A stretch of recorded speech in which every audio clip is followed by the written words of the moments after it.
All right, and we are back. Fast movement starting at 5th level. No, it's just plus 10 to speed. Yeah. Yeah. Okay. So to bring it back to Maggie's chase scene against the thing. So more or less what it boils down to is Maggie's speed for the first round is going to be 40 feet, can double dash to get to 120 feet, meaning technically you can get in front of it. And then they're going to be able to do their theoretically 100-foot move, and then Maggie after that can follow 80 feet. But nobody wants to watch minis on a screen, so we're going to bring it to what's called a skill challenge, and Maggie's going to be able to get opposed skill challenge checks against that person to catch up to them. The first round, you're going to actually have a big bonus because you have a higher speed. Then after that, they're going to have a bonus because they're going to have the higher speed. So we can resolve that very quickly before we get to the RP part. So Maggie, what you're going to do is you get to roll an athletics check. Because you have a 20-foot bonus to your speed, you get to make an athletics check with +2. However, because it's technically a strength skill, and all strength skills while you're raging are at an advantage, you get to roll an advantage athletics with 2 more on top of what it says. So 24 total. 24. Okay, awesome. That is a crushing one. Let me roll my athletics really quickly. Gorgeous. Okay, so you very easily catch up to them. That counts as as 1 win. Now you're going to be able to make. Now you're no longer raging because you didn't take damage this turn or attack anybody this turn. So now you're going to be able to make another athletics check. It's a normal one. Go right ahead. All right. 22. You actually beat me again, for Christ's 24. sakes. Yeah, I rolled well, but not that well, damn it, Maggie. So you actually, if you count it as like counters, first person to 3 wins wins. You have 2 wins and they have 0. Roll me your third one. This is a normal one. Again, I have a bonus, you don't. Oh, this is awesome. Man. No, I'm not even joking. I trip on a log or something. Maggie, we both rolled natty 1s. I'm not even joking. I have a natty 1, but my total, and I shit you not, with my +2 is a 7. You rolled a natty 1, and you have a total of an 8. I don't know how the fuck I have to, like, oh my god, it's right here. So I can clip it over here so we make sure we get it. They both just They both just tumble and Grommen like lands on top of them. yeah. Okay. There's beautiful. like a log, like a tree that's fallen Please tell down. me she landed on the cat and killed it. No. So no. So you guys, this is how I'll describe it. So as you're running up to thing or whatever, because you're trying to catch up to the goblin. As you're trying to run up to the goblin, you actually do a bit of a trip. So you kind of like running and you're stumbling and you're literally lunging at him. You're about to catch up to him, and you trip over a log that's right there. You just kind of did not jump quite high enough, clips your foot, and so you kind of go tumbling forward. But with your extremely long body and reach, you're just barely able to grab the cuff of the goblin's neck sitting on top of the creature. And as you fall to the ground, your massive weight and everything of being over 7 feet tall, you grab him, you pull him down to the ground with you. You guys tumble a little bit. Do me a favor, roll me an acrobatics check, please. All right. Acrobatics. 20. Oh my fucking god. Okay, and the acrobatics check, as you guys finish tumbling and everything, you actually tumble to a point where like you actually are able to hold yourself in a pretty decent position. You recover very, very quickly after the tumbling, allowing you to kind of get up and stand over the other injured goblin as they're on the ground. Maggie, I mean, you get 1 attack if you choose to attack this goblin right now. I will give you 1 free attack, and he's prone. We all know that means advantage. Okay. I don't know how we turn natty 1s into successes. 1 free but attack. I'm dropping that into the Lost Initiative Discord. 17. 17, you hit the goblin, roll me your damage, and then you're most likely describing that kill. 7. 7 points damage. He's still alive. So roll me initiative really quickly, Maggie. All right. A fresh one. Fresh. 18. Okay. You go first, make me your other attack, and then this is probably just going to end it anyways. Oops. He didn't stand up yet, so I still have advantage? Or do I need to reroll that? No, you got it. You have advantage. Okay. He's I'm guessing a 25 hits. Describe the kill. Okay. So we're still like on the ground, or he's on the ground? He is on the ground. You're standing over him with your axe. Yeah, so I axed first and I like kind of missed a bit. I like cut off like part of his arm, and then the next X comes in and it goes right into his like chest. Awesome. So you drop him. So now immediately you're gonna look around for the large cat creature that you had seen, and you see it also got tumbled down to the side, and now it's standing there like all of its hairs on its end, and it's looking at you. And it's got this like deep guttural growl as it's kind of like standing opposite you, and it starts to growl at you.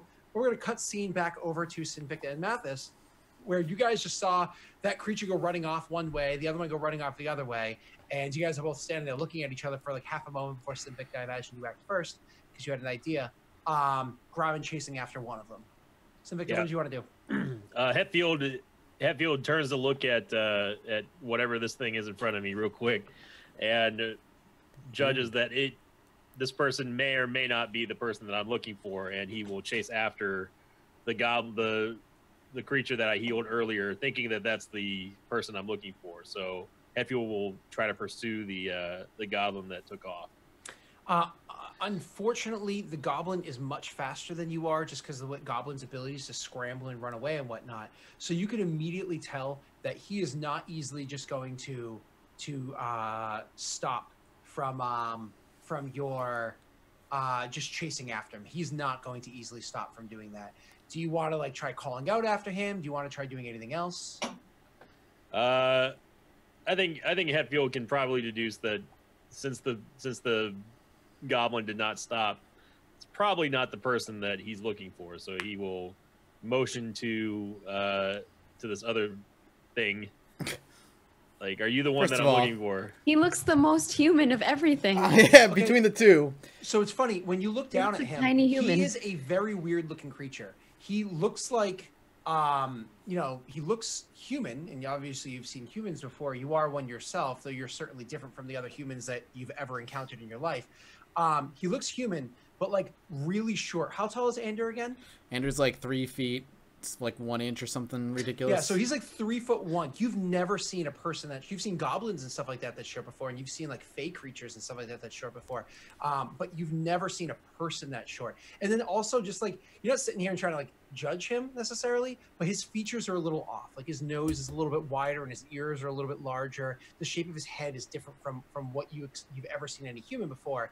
And just out of game explanation, that's because he's a gnome, whereas you're a human, and you've never seen anything like that before. That's like, what is this creature? What happened to your face, friend? You look like you've been seeing your plenty of battles in your time. You knocked out a couple feet. I would remind you of the language kind of being difficult, but Yeah. Well, thank God I'm somewhat intelligent. So Anders like making his way towards the campfire, like walking into the light. I imagine when you can start seeing these weird features, is like kind of brushing himself off. And he's like, first of all, rude. And second of all, no, I doubt I'm who you're looking for. Very, very, very much doubt it. And he comes close enough to where, like, I just, I assume eventually I just walk into the campfire area. So out of context, who is having problems understanding who? He's having problems understanding Both way around. It's both ways. Like we can understand each other, but it's like talking to someone from France who knows English but has like a super thick French accent kind of thing. It goes even one step beyond that, and I'll explain why soon. But for now, yes, that's a fine enough explanation. Eventually, Ander is going to be able to make a check on that, but not yet. What is this rude you are motioning towards? Tiny creature. Rude. I run my hand through my hair, and it's in a very messy fashion. I look. Distraught might not be the right word, but like stressed and exhausted and confused. All are like expressions running across my face as I kind of plop myself on the nearest log, like pushing over one of the corpses nearby to make room. And I pull out from my boot like a flask and I take a swig. It's like, it's just what you said wasn't rude. Rude meaning impolite. Impolite? Is that something you understand? Sort of. What try to think of a way to phrase this that is not so concise. Mm-hmm. Your traveling companion, what exactly is that thing? Stupid. Why are you with them? He's stupid, and Grommen is a half orc. Friend of mine. You've never heard of a half orc before. You know what orcs are, but you've never heard of a half orc before. What's a half orc? Do you know what an orc is? I do. Half orc. See. He's Spanish now. He's like, all right, half orc, half human. So the idea of a human mating with anything but a human is absolutely disgusting. But you understand the premise. Things have sex. Describe to me how this is even possible. Are you like a priest? Did you say a half? You motioned something about a half human, half orc. Yeah, okay. How is that? What kind of magic is this? It's not. It's weird. It's weird because, I imagine at some point in history, an orc and a human just smashed uglies together and they produced a half orc. But now in my where I'm from, friend, half orcs just mate with one another for the most part. Before you respond, I'm sorry, Mike. Do me a favor. Roll me a history check. Yes. 23. Awesome. Can you still add that D4 on there? I'd have to say it beforehand. You've seen a lot of orc porn. It's a one-round ability. It's a one-round Oh, it's ability. only one round? Yes, that's why it's not soup. It's only a level 1 1 minute, ability. dude. 1 minute. It's 1 minute? 1 minute. And it's been 1 minute. Oh, all right. Well, if it's 1 So minute, less than a minute. Yeah. then yeah. You I thought it only said attack, 1 like, round. 3 rounds after Then that. yes, I will roll. This will be the last time you can roll that D4. Sure. Adding a 4. Awesome. All of a sudden, you're starting to put things together. Like, you looked around, you're listening to his accents. You're an intelligent person. You're extremely intelligent. What's your intelligence? 19? My intel's 17. 17. So you're an extremely intelligent person. You have a very formal education from the weird person that taught you and whatnot. Wait, your intelligence is 17? Yeah. Yep. Roman's is 7. I It's am. like so funny. Looking at it in comparison describes me. Which is why Ander is really frustrated, but smart You don't enough to wanna know know. how to deal with you. You don't want to know what my intelligence is. Oh, God. So it's funny because Maggie, if you remember in older games, if you tried to like read the mind of people with an intelligence 10 or higher than you, you would literally be dazed. You'd be like, I can't read, because like their subconscious is more advanced than your most conscious mind. Like that's how crazy they are compared to you. So anyways, Mathis, you remember from your formal education and everything, like the language he's speaking, the way he's phrasing his words and all that stuff. He's speaking the same language as you, kind of. He's speaking a very root language to the one that you're speaking. And I mean very. We're talking, you don't even know where in history this could possibly be root language to the one that you're speaking. But Countless generations back. knowing the circumstances of how I ended up here, what I've seen, the way he's speaking, looking now, like putting Ander kind of like he's speaking to you, Hetfield, but at the same time his eyes don't really meet yours. He's constantly studying everything around, and he's very much like looking you up and down and studying your armor now because he's starting to piece things together. Like, looking at his armor, does any of it ring a bell? Like from history books? Roll me a religion check, and hold on 1 second. I unfortunately. You rolled so well in history, I won't give you disadvantage. I'll allow you to just roll a normal religion check. All right, well, religion's not great for me. That's fine. 15. Okay, you actually do know his god, whose name literally just slipped my mind, and it's bothering the hell out of me. Would you like me to tell you the name that you're? Oh, sure. The name of the god that I serve is the I got it right a monitor. A monitor. Sure. Yep. Okay. So a monitor is a dead god from, like, again, at least a few thousand years ago in history. Is a sun god from before. He was actually the sun god that was worshipped by the Netherese. Died during the time of troubles, or died even way before that? Way before that. Oh, Jesus Christ! So, because like the time of troubles, like Lathander was walking. The Lathander is the sun god in your time. So right. We're talking thousands of years ago. Sun god. He's actually, so with your check of 15 and the fact that, again, you got so high in your history check, I'll give this to you. He's the god of sun, law, and time. And his name was what? Actually, it's A monitor. A monitor. Mm-hmm.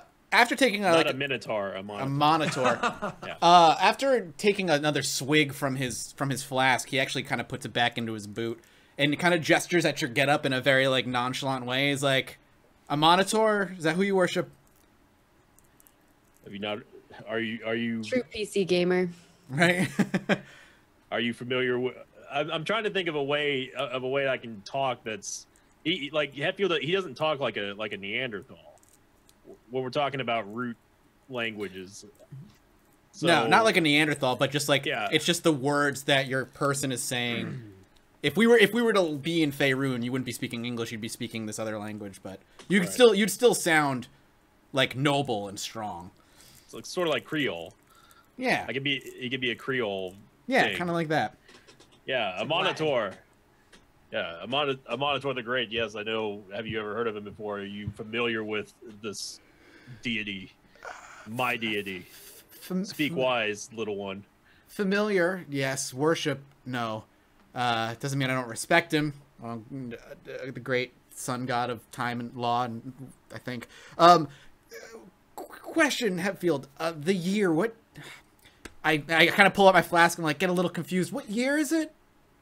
When you were with your people before you went through your experience, you don't keep track of, like, you know that the sun rise and it fell, and you know that there are peoples in your camp that keep track of such things like the movement of the stars. That's way over your head. You don't know of known keepings of years.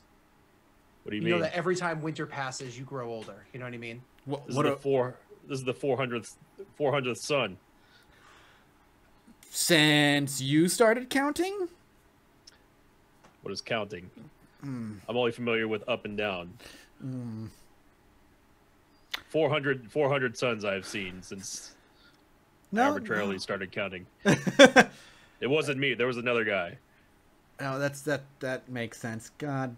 All right. Well, all you need to know is that we're on your side of this conflict. So why did the big one go after the one that I was trying to heal? Bloodthirst. Oh, He went after the other one. He actually chased after the one on the cat. Not yeah. the one Grommen on went the and I know. chased No, the. I know. Okay. Okay. Hetfield knows. Grommen is not. Doesn't think very, very. He's a warrior at heart. That drink. What are you drinking? Ah, and he actually unscrews the flask and just like has you like go ahead and take a sip. Hetfield. He's It he's smells like vomit. Well, Yeah, can if he I- smells. Yeah, can Hetfield roll a perception check to see exactly if it's something that he'd be interested in possibly drinking? You welcome He's to do curious. so. He's very inquisitive about this thing that has appeared in front of him. Yeah, you're welcome to do so. All right, I'm gonna roll perception for that. As you're like looking and smelling it, he's like, Anders asks, like, "Do you drink alcohol?" Hold on. One, it actually, you don't, maybe because like the blood rushing through your body because combat just ended, the steel around your head and everything, you can't quite smell it. Like, you're not really getting much of an odor off of it. Sinvicta, it's actually up to you as to whether or not your characters experience alcohol. You didn't when you were with the humans. It's up to you as to whether or not you have did after you left them. Hetfield's never experienced alcohol before. Do you I'm know curious, what I- alcohol is? I'm not familiar with this alcohol here, but now that I find myself in this place, you seem to be. Hetfield perceives that the gnome is not dead or anything from drinking this. He elects to try a sip of it, You take a and he sip, would drink it. He sips and it is the most rancid moonshine you've probably ever tasted in your life, more or less. It as Scott once described it. You know how a verp smells is kind of how it tastes. it. Right. It is right. like completely disgusting raw alcohol. And he doesn't like clean his. Oh yeah, flask I never ever, clean the so it's flask. I nasty. just And he refill puts, it. He mixes alcohol. He like put random Yeah. shit in there. Like, It it's is disgusting. It is not any particular thing. It's like whatever I've gotten my hands on. If my flask is empty, I'll just mix it with whatever's in there to keep it full. Hetfield he politely takes a swig, realizes that it's a Monitor awful, and politely spits it out to the side when the gnome is not looking. He does have manners. Does it? Yeah, he does have manners. Yeah, he's slightly articulate, but in a foreigner Brendan Fraser from Encino Man sort of way. It is. Oh my god, that is an amazing reference. That was perfect. Oh, that's good. I love it. Ander repockets it into his boot and looks up to you. He's like, "So can you just?" Me and Grommen kind of stumbled into here while we were traveling. What's happening? Who are you fighting? What's going on? So before you answer that question, I do want to remind you, this is the first person, mind you, you've never seen any creature like this before. You've never heard of a human mixing with an orc before. All that stuff kind of messes with you. And he did describe he's coming from somewhere different. But remember, he's the first person you've ever come across that hasn't reacted to the fact that you're a human. You know what I mean? Yeah. But he's already dropped hints as to why, so you don't have to react to it. Keep going. Well, I was looking. I'm really trying to get the Neanderthal speak out of my head. I can't think. I really. That's Grommen. The Grommen speak. Wait till you start talking to Grommen. I can't wait for that. It's gonna be a few moments. I was looking. I was looking for someone. I was supposed to meet someone here. I clearly made a mistake thinking that the creature, the other small creature that I tried to aid was not that person. And now you're telling me that you're also not that person. No, just traveling. I mean, not far. There's a large battle happening. What is this conflict? Cutting you off as you are saying that, like, what is this conflict? Stepping out from behind this tent over here, you see a large furry form standing there. It has a very large bow in one hand. Clearly has a pike strapped to its back. He's standing there and he looks very imposing. Mathis, Andrew is easily able to discover that this is a bugbear, though probably larger than any bugbear you've seen before. Victor, you probably don't know the name of this thing. It looks kind of like a bear made it with a goblin. You know what I mean? But you know that these are enemies and you fought them on the battlefield before. So as he's saying that and he walks out, he literally walks out, and as your attention's immediately turned to it, and I imagine you kind of like reach for your sword or however you like instinctively would do so, you see he holds up his arm. Like he holds up his arm open with his bow in the other hand, holds up his arm open, like he's clearly leaving himself exposed. How do you two react at this moment? Ander defensively, like, brings his hands up as if ready to cast magic if necessary. Heffield instinctively puts a shield across the smaller creature here and is ready for anything. Okay. Like placing the bow down so it's leaned up against himself so it doesn't like flop on the ground. He slowly goes over it and moves the sleeve covering his forearm out of the way. And on his forearm, you're able to see that he has a tattoo crudely put onto his body that you've seen before. It's a tattoo. It's 3 teardrops. Each one of those teardrops has a different color of sunlight during the rising sun. It's you're very familiar with this. This is the symbol of the spies that are working within the other camp. They're known as the Tears of who it is that you were working for. And this is most likely your contact standing there before you, the one that you know of as, his little code name. Don't attack this creature. This is the one that I'm looking for, I believe. Ander brings his hands down from his offensive position and kind of just like waits for you to do whatever it is you need to do. Heffield walks to the emerging bugbear-like creature to assess the situation if this is the contact. Mm-hmm. Okay, so as you walk over to him, we're going to cut the camera back over to Maggie. Maggie, you and the creature are standing opposite one another. It is growling at you, and it looks like you can clearly tell. I'm not even going to make you roll this. You can clearly tell that this creature is in that fight or flight moment. It's trying to decide, literally, is it better for me to turn and start running again? And you're fast as shit, but maybe it can move faster without this weight on its back, right? Or does it stay and does it take the kill and have 2 bodies to eat? You know what I mean? Like you can see it's like trying to make this decision in its animalistic way. Grommen is going to lower his axe and pull out rations. Sure. So you pull out rations, which is kind of like like dried up foods and whatnot. Certainly stuff that's very processed. You know what I mean? The creature like doesn't even seem to react whatsoever to it. But you hold out your rations, like trying to be nice to it. Maggie, do me a favor. Roll me a animal handling check. So the thing is, I'm really bad at animal handling, which is so funny to me. I need to put points in this. How do I get points in my skills anyway? You can train. I mean, technically speaking, the book doesn't allow you to train skills, I don't think, but I allow you to train skills if you spend enough time. It's just in the past, you guys spent so much time learning the language of the new land you were in, Yeah. Okay. Oh, 18. Okay. So -1. you are holding out this the rations and you can see the creature has no interest in them. It's not like it actually looks more interested in the dead goblin next to you, but you personally know that goblin meat is not very good, and most creatures don't enjoy eating it, except for dwarves. Dwarves actually make a really good goblin skull stew, but sans them, people don't really like eating goblins. It's disgusting. So like looking at this creature, knowing that the rations aren't working, but knowing that it's still in this pause, fight or flight moment, it looks like a creature that shouldn't be able to be domesticated, but clearly it has been before. So you start looking around, trying to come to a conclusion. What can you do? And then you actually see off to the side, moving its way between the trees, these strange looking, they're birds that are walking through. They're actually stand at probably about 2.5, 3 feet tall. They're extremely fat looking birds with weird brown feathers that kind of like flop up in the back half of them. They have these very long, thin necks with these like weird dangling flesh coming from it. You've never seen birds like this before. Happy in your life. Thanksgiving. Oh. And you see these birds off to the side that are kind of like moving awkwardly through, don't seem to notice you, as like 8 or 9 of them are just walking through the woods, don't give a shit that you're there, making this weird like kind of noise. Grumman, he realizes that the creature doesn't like them, and then he like kind of motions towards these strange bird creatures that he's never seen with long dangly bits from their throat.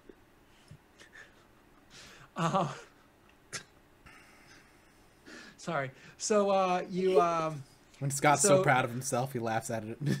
No, I was laughing at Maggie's description. So you no, it was way just call them testicles. We all know what they're supposed to be. Just saying. Just a big old scrotum face. No, so you make your way. So you look gesturing towards a thing. Bolchinians. And the creature actually slightly brings its attention over to those and then looks back at you. Maggie, do me a favor. Make me a perception check, but I'm going to give you advantage on this. Okay. 18. It's now that you recognize, before you couldn't tell, you've never seen this creature before, and you were in the middle of combat, just rushed in, you didn't really have time to examine it. It's now that you realize this creature seems too thin for its like height and length. It seems somewhat emaciated. And now it's now that as you're looking at the creature, you can see like the way that its eyes are, they just look kind of sunken in, depressed. It almost like there's a premature graying of its fur. It does not look in very good health whatsoever. So maybe they were like, that's how they were controlling it. Okay. Grumman is going to like, he's seen like kind of how cats hunt. So he's going to, and he like, he's watched a lot of creatures. Grumman spent so much time just following creatures around, watching what they're eating and stuff. So he's going to kind of like make his way to like attack one of these birds. So you're going to say he's going to get on all fours and start stalking like a lion. He kind of like stalking like a lion, but like, moving, but not on his 2 feet, not on 4. Okay. So you're going to, then it's stalking over towards the birds themselves. Maggie, do me a favor, roll me a stealth check as you're making your way over towards the birds. Actually, stop that. No, don't do that. You're going to actually do a straight up survival check because you're more or less going to get all primal and start hunting these things. Okay.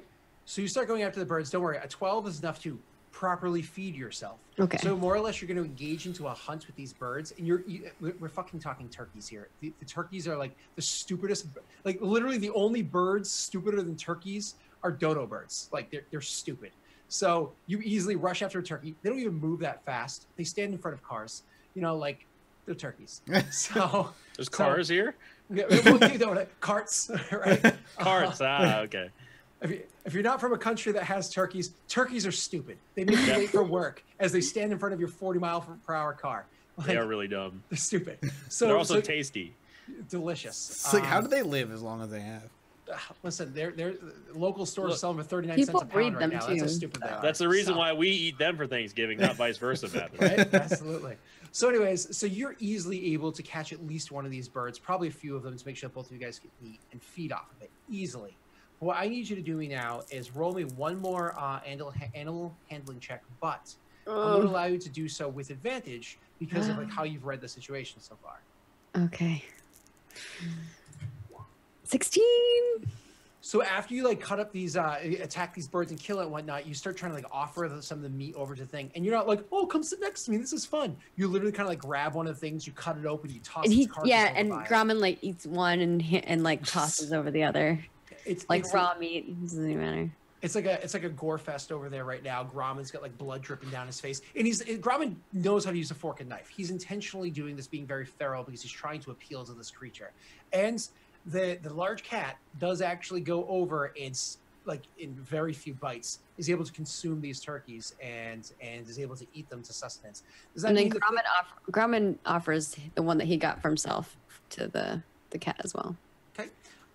It's going to be cautious about you and whatnot as you go to offer it, but at the same time, it's cautious and it growls as you near, not actually allowing you to come near enough to actually like give it to you. If you throw it in front of it from a distance, it will consume it.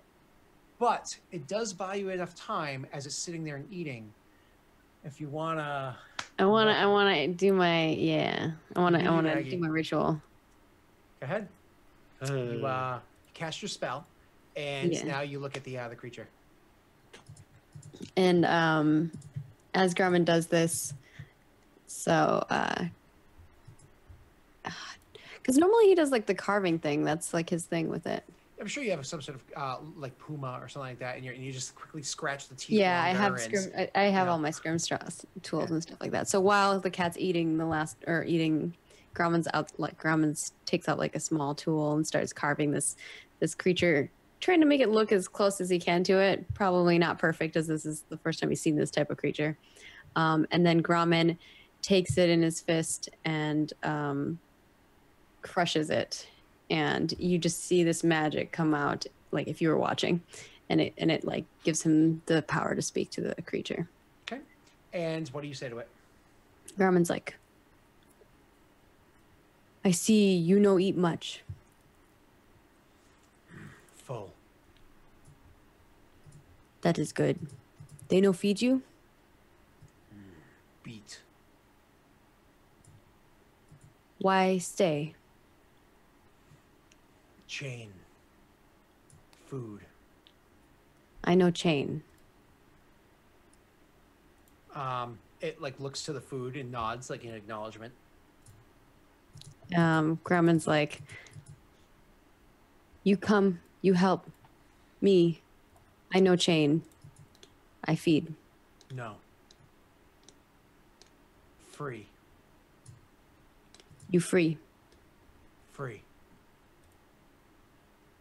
Grauman nods. Okay.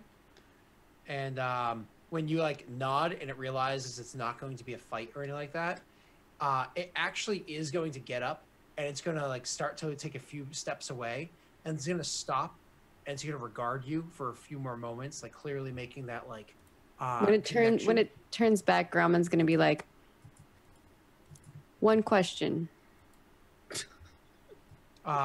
It'll continue looking but doesn't turn back anymore. You continue looking? It more or less it continues looking at you as you're. Yep. Oh, okay. Grauman's like, what call you?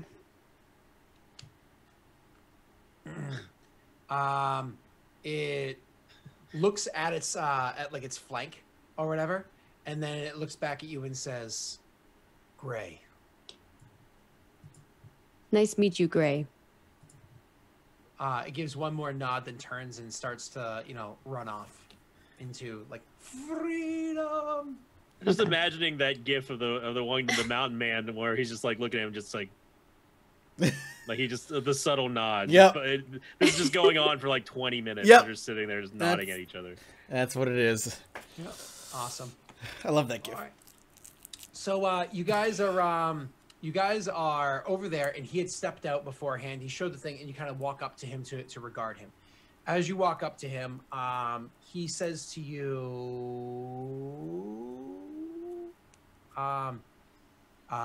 in his own like heavy accent himself, he's like, "Hetfield." Hi. Yes. Now, mind you guys Hetfield. understand each other perfectly. Yeah, You know what I yeah. mean? So, he's like, "You are the one I speak with." Yeah, I'm the one you're meeting with. What information do you have for me? As I said in message, she has been captured. Second time. It's suspicious. Second time, same road. Similar spot. First time she freed herself, and this time she's captured again. It is suspicious that she be captured twice. Why not kill her this time? Does she give information? Does she work for them? Do you think that she is turned on not us, but do you think she's switched sides? She's new to camp, yes. She's been around 2 years. Something like that. I think she was never on our side. How long did you follow her? Or what was she doing the last time you were able to see her before she was captured? There is a town near here. It's belonged to one of the peoples that live around here. Who runs the town? They're all dead. Oh. How many bodies? Doesn't matter. The town is now taken by those that smell of sulfur. The devils have it.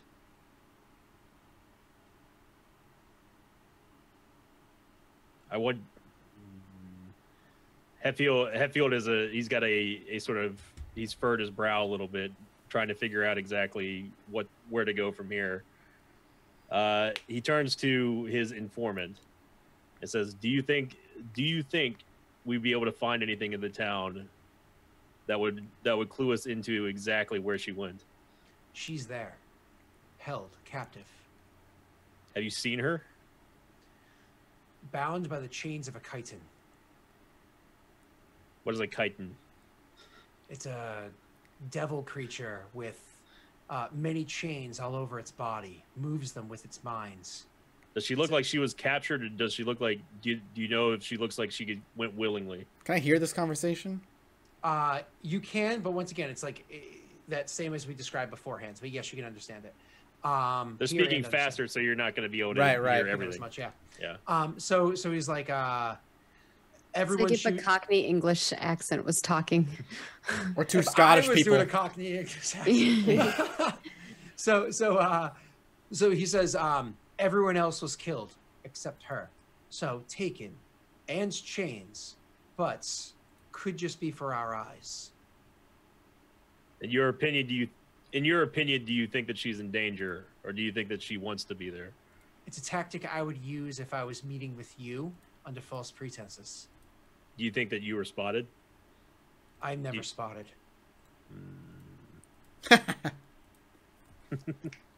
Hetfield nods, and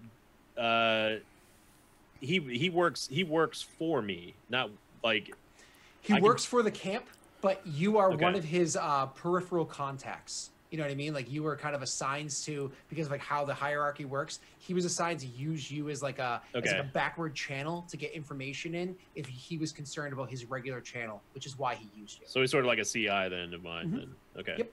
Okay. Did you find any information about the chitin, or if they can be killed? Should we kill it? What would you suggest we do? Chitins are strong magic. They're powerful and not easily defeated, but not the only concern. There's a barbed one there as well as many others, lesser, but still many others.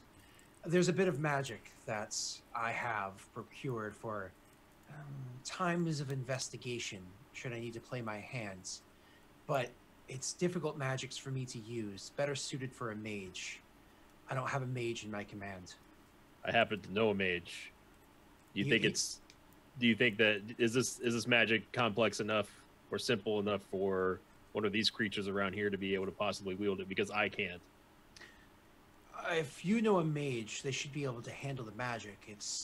It's a stone that you crush and a scroll that you read. It allows you, with time, to craft a circle. Can be used as protection or as a trap. And a trap it certainly is. Can contain one of these creatures. Hetfield nods and because he doesn't know any of that stuff with the Grommen right now. So he tells his contact. He says I can take care of it. Give me whatever magic procurement that you need for this ritual to go through, and I will handle it. I'll do more than that. I'll give you this magic, and I'll deliver you to this town. Sounds good. Wait here. I need to talk to this other creature and also find out what the heck that big green thing was that ran after a stupid cat. He looks at the creature that's behind you and he says, Who is now lying down on the log, drinking out of his flask. He's just passed out. he says, it's small, slightly smaller than a dwarf. Kind of smells like a dwarf. What is this weird thing? Hetfield turns to that thing and notices that he's not really fully paying attention, but he's aware that they're there, and he picks up a rock like he did at the start of the it's the same twig, and throws it to wake up Ander. It's weird, like you actually throw the stick at me, and it's like moments before it hits me, like my head, without even looking, moves out of the way just in time for the twig to kind of go by, and he like swings his legs over and goes back to a sitting position, and he just looks at you. Come here, I have a question. And he pops up and starts walking over. What are you? Your race? Yeah. But the next time I'll have some sort of accent figured out. I'm a gnome. You there? What kind of race are you? But here's the thing. People legit talk like that, though. People ask me all the time. They're like, what are you? Yeah, I get I'm that like, a lot, too. What? Like, well, I could be Hawaiian. I could be Latino. I'm definitely not Asian. I'm certainly not Irish. I'm just saying. People legit talk like that, so. When people ask me, because people are always obsessed with that, I say, I'm American. It's like, yeah, but what? I'm American. It's European mutt. I say Homo sapien. Yeah, there you go. American. You what are you? Some blend of who cares, you know? Yeah, Andrew just pops up and he just is like, I'm a gnome. And I'm going to venture a guess that you don't know what a gnome is. It sounds like some sort of race that would have a G that's silent in the front of it. Wow, you're perceptive. Oh, that's great. The creature looks at you. It almost has this like disdain for you, like something about you rubs it wrong, but it shakes its head saying no. Andrew shrugs. I'm a gnome.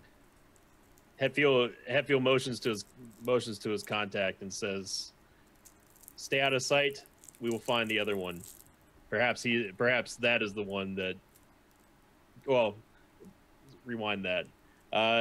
Hetfield extends his hand out in a friendly gesture to the gnome and says, "Hetfield, thanks very much for the drink." He recognizes that this thing didn't have to give him something that was his, but also recognized that it wasn't poison or anything. So yeah, Andrew. Yeah, well, I mean, it's a little poisonous, but you know, all alcohol is. Andrew, yeah, but Hetfield spit it out though. Yeah, I know. No, Andrew reaches out and he just says, "Name's Ander." Hetfield, it's a really awkward like. Your hand is huge compared to mine, yeah. and like you just kind of encompass the whole thing. Yeah. But Andrew's very used to this anyway. What probably catches Andrew off guard is that you don't know how to shake a gnome's hand. Right. It's very awkward. He grabs like your whole arm and just like. Does his name ring a bell in any way?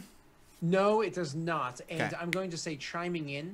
The other one says, Vukti, since it's our first time meeting. My name is Vukti, and in case it's not known, he is human. Yeah, I knew he was human, and you are, and I mean, I have a high intelligence. Would I know what a bugbear is? Abso-fucking-lutely. Yeah, I gesture, and you are a bugbear? I don't know what this word means. But maybe it wasn't invented yet. You know what humans are? Yes, where I'm from, I'm from very far away. Humans are everywhere. I mean, humans are everywhere here too. Pests, stupid, not like him. It immediately clicks in Hetfield's brain. Vukti, that's what your name is. I've only known you by your And of course, this is all heavily accented, so Mathis can't understand it. But Right. I've only known you by the call name, Vukti. I got to remember, I got to relay that back to the camp because we all had a bet that it was going to be George. And with that, we cut the break. Oh, that's good. All right, well, everybody go grab a drink. We're gonna take our next second break. We'll be back in a few minutes. Don't go anywhere. God damn it, his name needs to be George now.